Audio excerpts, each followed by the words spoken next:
Eu queria desejar um bom dia para todas as pessoas que aqui estão, todas. Bom dia a todas as pessoas. E dizer que venho aqui e represento a Comissão de Seguridade Social da Câmara Federal.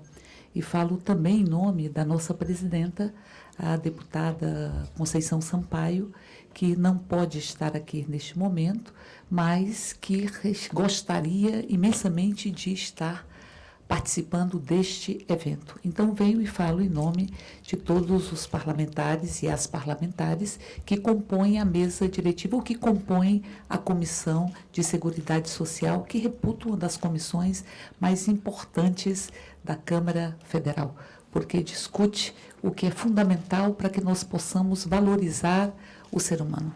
E penso que nós precisamos resgatar o ser humano e dar visibilidade ao ser humano que muitas vezes é invisibilizado. Aqui dizia o nosso diretor do Hospital Universitário que o ser humano é muito maior do que a doença que ele carrega. É muito maior do que uma célula cancerígena. E muitas vezes ele se transforma em um CA. E ele se refere a ele como se ele fosse a doença que ele tem, e não uma pessoa. E se nós vamos lidar com pessoas, é muito importante que nós tenhamos um atendimento inter ou multidisciplinar, onde nós possamos estar atentos a todas as condições desta pessoa. Nós somos muito mais do que nós mesmos. Nós somos também quem nós é, de onde nós viemos, nós somos o chão que nós pisamos. Por isso a importância dos dados epidemiológicos com as suas diversas variáveis. São pessoas que estão em determinada região, para que nós possamos fazer a arqueologia da incidência do câncer. A arqueologia significa em que região essas pessoas estão, que hábitos alimentares que esta população tem, que hábitos que esta população tem, ou qual a idade que essa população tem, se são homens, mulheres, do gênero feminino, do gênero masculino, que condição que esta pessoa enfrenta, ou seja, como diz Paulo Freire, a gente não nasce pronto. E penso eu que a gente é eternamente inacabado, mas nós somos e carregamos os nossos ancestrais, os nossos hábitos, a nossa cultura, somos seres culturais e carregamos o território do qual fazemos parte. Esse território está em nós. Os dados epidemiológicos, esse perfil epidemiológico, tem que considerar todas essas variáveis para que nós possamos ter uma atuação que passe pela prevenção primária.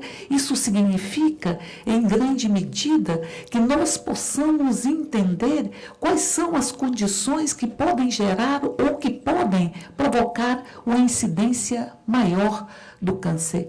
E digo isso porque me dizia a doutora Fátima que há uma incidência que tem crescido em regiões do Nordeste e que tem uma relação direta com os hábitos alimentares. A mudança dos hábitos alimentares, ela pode fragilizar e vulnerabilizar as pessoas para que elas tenham uma possibilidade maior de terem ou de carregarem o próprio câncer. E aí nós vamos estar nos referindo a uma série de políticas que vão para além da política da saúde. Ou melhor, a política da saúde ela é uma política que transborda o próprio universo da saúde. E se nós encararmos que saúde não era o contraponto da doença, mas era a qualidade de vida, nós vamos pensar que saúde, o que é saúde? É felicidade. Porque o que é qualidade de vida? É felicidade. E felicidade se constrói com arranjos e com intersetorialidade de várias políticas. Se nós vamos discutir os hábitos alimentares, nós temos que discutir o que já entra dentro das nossas casas através da própria televisão. O que entra de hábitos alimentares que deveriam ser condenados, porque são hábitos alimentares que fragilizam o ser humano e abrem a possibilidade maior de que eles possam ter, de que as pessoas possam adoecer.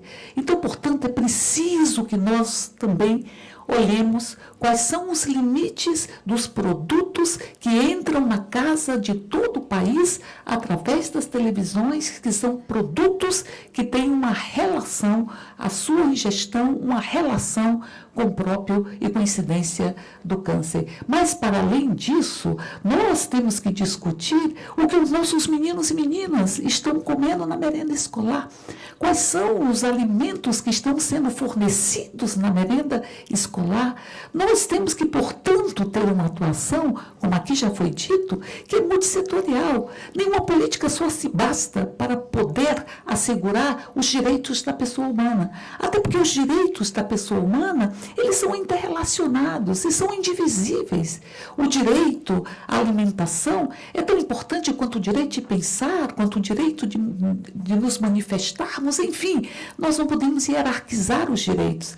Se as políticas públicas asseguram os direitos, inclusive o direito a uma vida saudável, estas políticas públicas também têm que ter a sua intersetorialidade e têm que ter a sua interdependência e a sua indivisibilidade.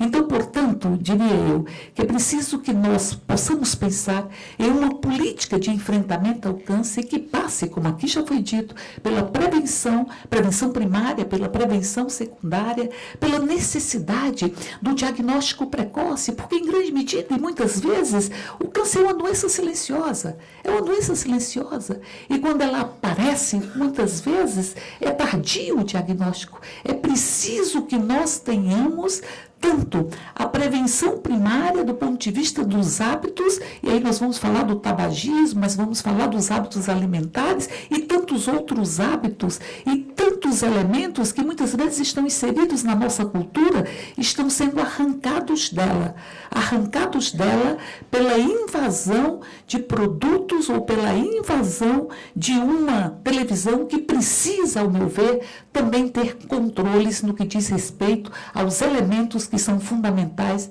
à nossa própria saúde. Mas é preciso que nós tenhamos também essa prevenção secundária, que significa a rapidez no diagnóstico. Mas a rapidez no diagnóstico, ela tem que ser acompanhada do tratamento, porque o desespero é imenso. Quando você consegue diagnosticar que carrega uma doença que em grande medida é estigmatizada e que você não consegue ter um tratamento para poder superá-la e enfrentá-la. Portanto, nós estamos falando de uma articulação ou de um sistema de enfrentamento à própria doença, ao câncer, que tem suas várias expressões. Nós estamos falando do câncer, vamos entrar no Outubro Rosa, onde nós damos visibilidade ao câncer de mama, a este câncer que exige um diagnóstico muito precoce para que ele não possa se alastrar e que diz respeito a essa condição, a como nós nos reconhecemos enquanto mulheres. E aqui vejo a Joana, do movimento Recomeçar, que é o movimento realmente recomeçar a vida. Mas para isso é preciso que nós tenhamos a possibilidade do diagnóstico precoce e também tenhamos a possibilidade do tratamento imediato. E o tratamento, aqui já foi dito, de forma multidisciplinar, ele também tem que contar com a construção e a permanência das pessoas enquanto pessoas. Nós somos muita coisa.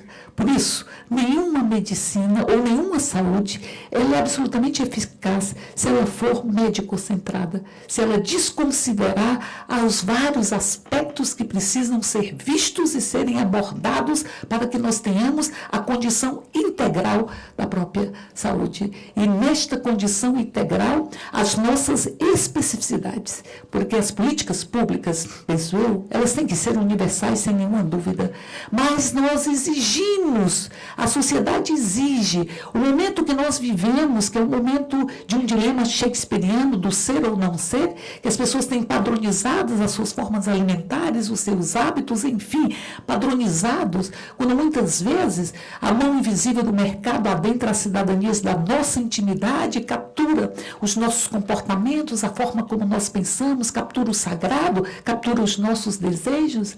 É preciso que nós tenhamos as especificidades sendo consideradas. A universalidade da atenção à saúde, ela não pode negar as especificidades. E, por fim, dizer que esta discussão nós queremos levar para a Comissão de Seguridade Social. Nós queremos construir uma política nacional que parta de todos esses pressupostos, que parta desde os perfis epidemiológicos, que são absolutamente fundamentais para que você possa traçar as políticas públicas com eficácia e que tem que considerar estas condições regionais, as condições etárias, as condições, enfim, as diferenciações de gêneros e todas as outras, mas que nós possamos traçar o conjunto de uma política e que nós possamos discutir outras políticas que têm relação com isso. Veja, o que significa um câncer? Ele tem uma história, ele tem uma construção.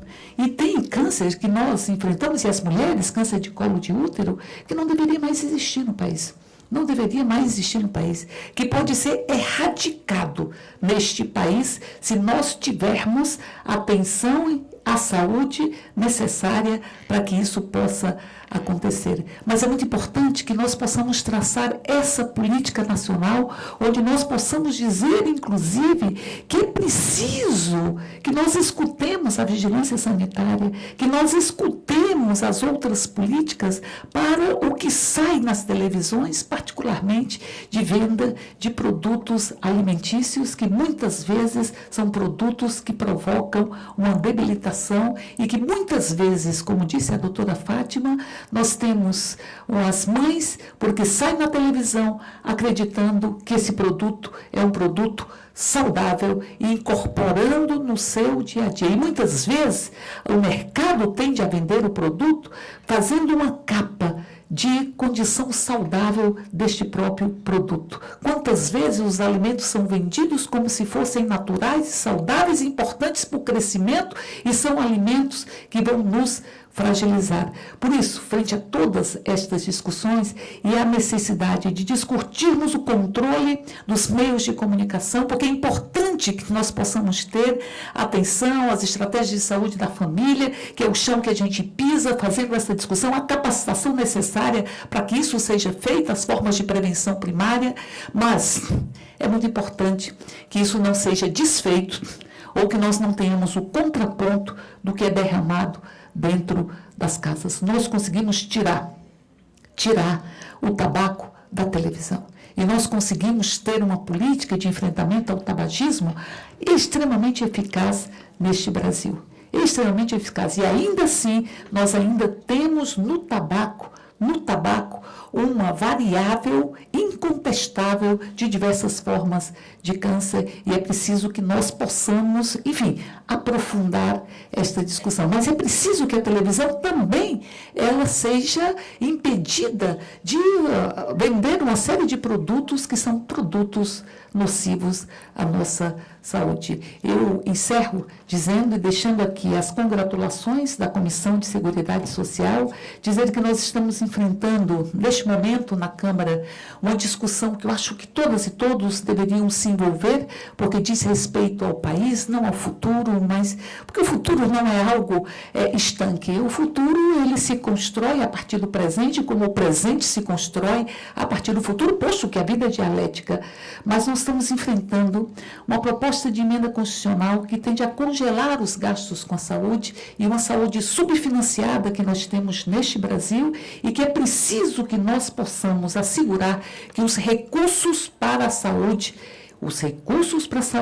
e para a educação não sofram qualquer tipo de congelamento, porque seguramente se sofrerem um contingenciamento ou um congelamento, estes recursos penalizarão fundamentalmente a população de baixa renda que não tem acesso aos serviços privados e que enfim, vamos estar, portanto, aprofundando as nossas desigualdades sociais. Todo mundo tem que ter o direito de viver plenamente a sua humanidade. Todos e todas, toda a população, toda a sociedade tem que ter direito de ter uma atenção à saúde que seja sinônimo de felicidade e que seja composta pela promoção, pela prevenção, pelo tratamento enfim, de forma multidisciplinar, não hospitalocêntrica, não médico-centrada, mas considerando que a saúde se constrói com vários olhares, vários saberes, inclusive os olhares e os saberes dos povos tradicionais que, em grande medida, sofrem um epistemocídio, uma eliminação do seu próprio conhecimento na nossa sociedade. Portanto, é preciso, para que nós tenhamos uma política de enfrentamento ao câncer que queremos discutir e queremos elaborar na Câmara Federal, que nós asseguremos orçamento para tanto. Até porque nós precisamos, nesta política, também assegurar o respeito aos direitos da pessoa que está sendo atendida, assistida pela política de saúde, como aqui já foi falado pelo representante do HUB. São os desafios. E eu me calo, dando voz a Guimarães Rosa, quando ele diz que o correr da vida às vezes embrulha tudo, não? Que a vida é mais ou menos assim, ora aperta, ora afrouxa, ora esquenta, ora esfria, ora inquieta, desassossega, ora se aquieta. Mas o que a vida exige de nós é coragem. Coragem para fazer valer esse patrimônio imaterial da humanidade, que é o Sistema Único de Saúde. Coragem para todas e todos nós.